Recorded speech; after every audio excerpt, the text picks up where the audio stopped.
To the SEC, the first two teams that we covered. Looking at Week 14, your SEC title game scenarios are as follows. Georgia needs to lose by Bama or Texas A&M to get in. If Bama wins at Auburn, they're in the title game. Texas A&M needs a win or losses by both Bama and Ole Miss, while Ole Miss needs to win at Mississippi State and losses by both Alabama and A&M. Listen, I'm confused as all outdoors. We just go hand it off to Chris Fowler and Kirk Herbstreit for more. Well, in the SEC, an intriguing weekend. Last year, the Longhorns beat the Aggies, propelled them to the SEC championship game. Now for the Aggies on the road in Austin, they win in their end. Yeah, and I think Texas took advantage of that last weekend prior to getting ready for A&M against Arkansas by getting their offense humming. They were able to run the football. Arch Manning had a huge game, and I think they gained a lot of confidence prior to this matchup to get themselves to believe that they can do it again, pull off a big upset. Marcel Reed and the Aggies a virtual bye. Iron Bowl, Alabama, big favorite on the road against Auburn. Got to win to get the SEC championship. A crucial game for them. We've seen some strange things happen in Jordan-Hare over the years. It almost seems like whoever has everything to lose better be ready. And that means it's Alabama on the road, and Jordan-Hare cannot wait to get down there next Saturday night. That'll be a fun one. Yeah, Ty Simpson, the offense playing at a very high level, but again, the unpredictability of that venue and that rivalry. And then you got the Egg Bowl. All the talk at Ole Miss about Lane Kiffin. Is he going to stay? Is he going to go? The announcement comes after that game. Got to be careful of that one if you're the Rebels. Yeah, I talked with him earlier today just about that very thing, and he is zeroed in on that aspect of this craziness that's going on, the noise that's going around his program and him. He's trying to keep them locked in on trying to get ready and making sure that the players know that's his full focus, is trying to get ready for a very dangerous Mississippi State offense, especially. Have a great Thanksgiving. We'll see you next weekend in the SEC. More fervently, Diego Pavia. Lights out on Saturday against Kentucky. Heisman hopeful lit it up for number 14 Vanderbilt, completing 33 of his 39 passes for 484 yards, 5 scores. Pavia also ran for 48 and another score against the Wildcats as he led his squad to a 45-17 win. Pavia and the Doors will now turn their attention to their biggest rivalry, number 20 Tennessee.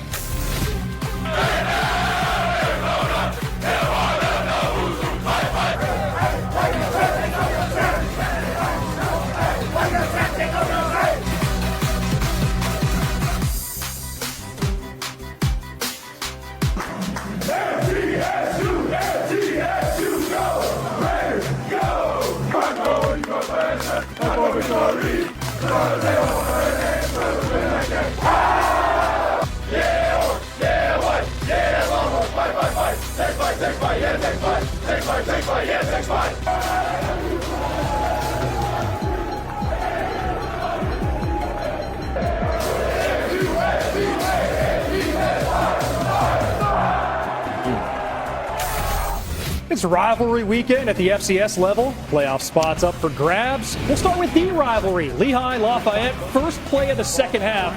Mountain Hawks down 3. Luke Yoder picked a good day to have a good day. 80-yard touchdown. He had 4 on the day. Ran for 234.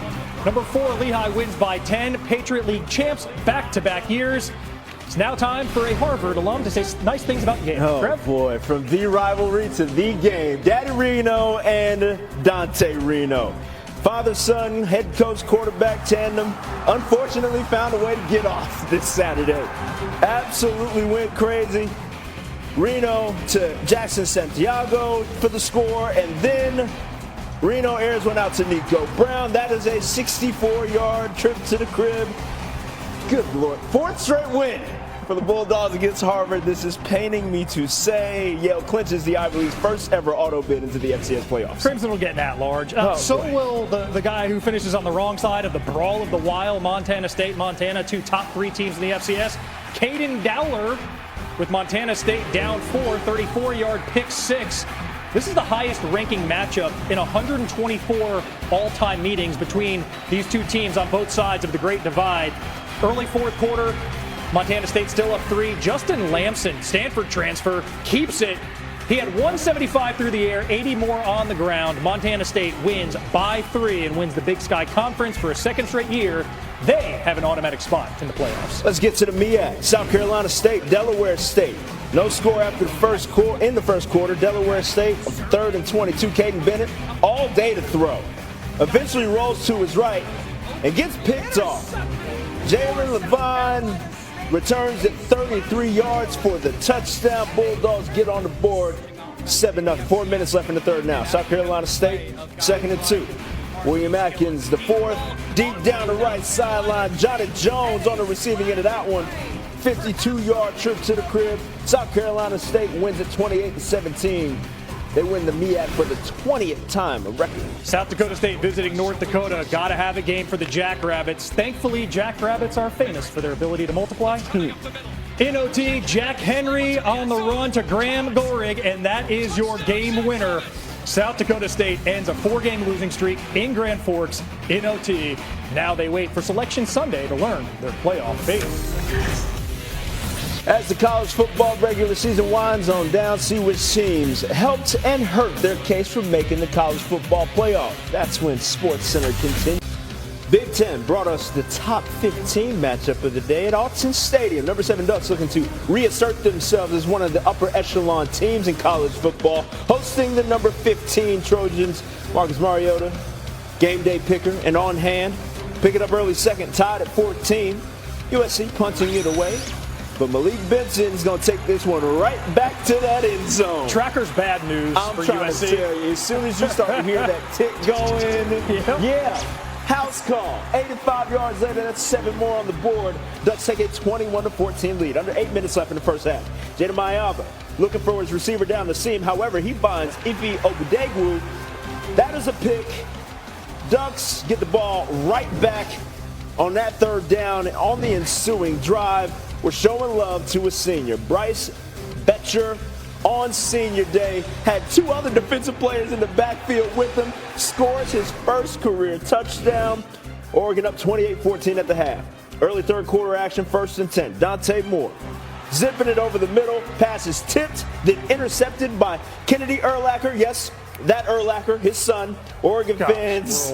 Yeah, it's about that time, Phil. Sorry for you, bro. 3rd and 3 on the ensuing drive. Jordan Mayava finds Makai Lemon, and that was a heck of a catch.